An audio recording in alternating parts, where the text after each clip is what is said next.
நம்ம எல்லாருக்குமே தெரியும்.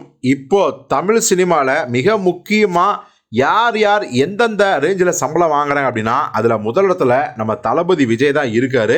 அவருடைய சம்பளம் இந்த கோட் படத்துக்கு மட்டும் 200 கோடிங்கிறாங்க. அப்புறம் அடுத்த படத்துக்கு 250 கோடிங்கிறாங்க. இதெல்லாம் இந்த கலெக்ஷன் விவரத்தை தாண்டி அவருடைய சம்பள விவரம் முன்ன பின்ன இருந்தாலும் கூட கிட்டத்தட்ட தோராயமாக இந்த சம்பளம் தான். அதே மாதிரி ரஜினி, கமல், அஜித் இந்த கேட்டகரியில் பார்த்தீங்கன்னா இவங்க 3 பேருமே விஜய்க்கு அடுத்தடுத்து தான் இருக்காங்க. இதில் நிறைய பேருக்கு மாறுபட்ட கருத்துக்கள் இருக்கலாம். ரஜினி ரசிகர்கள் இல்லை விஜயை விட ரஜினி தான் சம்பளம் அதிகம் அப்படின்னு சொல்லுவாங்க. கமல் ரசிகர்கள் இல்லை கமலுக்கு தான் சம்பளம் அதிகமாங்க.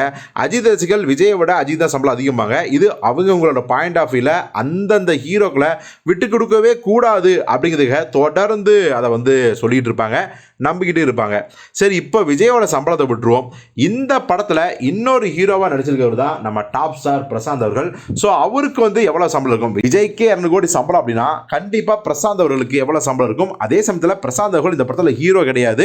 இது ஒரு மல்டி ஸ்டார் படமாக இருந்தாலும் கூட பிரபுதேவா, அஜ்மல் இந்த கேட்டகரியில் தான் ஃப்ரெண்ட்ஸ் லிஸ்ட் தான் வருவார் நம்ம டாப் ஸ்டார் பிரசாந்த். அப்படி இருந்தாலும் கூட இவருக்கு எவ்வளவு சம்பளம்? அவர் விஜயை விட ஒரு காலத்தில் பீக்கில் இருந்த ஹீரோ. அவர் விஜய் கூட சேர்ந்து நடிக்கிறாரு அப்படின்னா, அதுவும் விஜயை முன்னிலைப்படுத்தக்கூடிய மாசா காட்டக்கூடிய ஒரு படத்தில் நடிக்கிறார் அப்படின்னா அவருடைய சம்பளம் என்ன சொற்ப சம்பளமாக இருக்கும்? கண்டிப்பாக அதிகமான சம்பளமாக தான் இருக்கும் அப்படிங்கிறது தான் ரசிகர்களோட கணிப்பு. இப்போ டாப் ஸ்டார் பிரசாந்த் அவர்கள் இந்த கிரேட்டஸ்ட் ஆஃப் ஆல் டைம் படத்துக்கு எவ்வளவு சம்பளம் வாங்கியிருக்காரு அப்படிங்கிற விஷயம் தெரிய வந்திருக்கு. அவர் இந்த படத்தில் நடிக்கிறதுக்காக வாங்கியிருக்க சம்பளம் சுமார் 5 கோடி அப்படின்னு தான் சொல்கிறாங்க. இது பார்த்தீங்கன்னா ஒரு பீக்கில் இல்லாத ஒரு ஹீரோ இந்த படத்தில் நடிக்கிறதுக்கு வாங்கின 5 கோடி அப்படிங்கிறது உண்மையாலுமே பெரிய விஷயம்தான். ஆனாலும் கூட பார்த்தீங்கன்னா கூட நடித்த பிரபுதேவுக்கோ அஜ்மலுக்கோ பிரசாந்த் அளவுக்கு சம்பளம் இருக்காது அப்படிங்கிறதா உண்மை.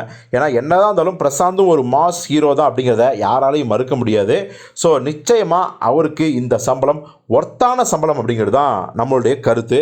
இதை மீறி இந்த சம்பளத்தை விட அதிகமாக அவருக்கு கொடுத்துக்கலாம், இல்லை இதை விட கம்மியாக கொடுத்துக்கலாம் அப்படின்னு பல்வேறு கருத்துக்கள் இருந்துச்சுன்னா உங்கள் கருத்து என்ன அப்படிங்கிறத கமெண்டில் சொல்லுங்கள்.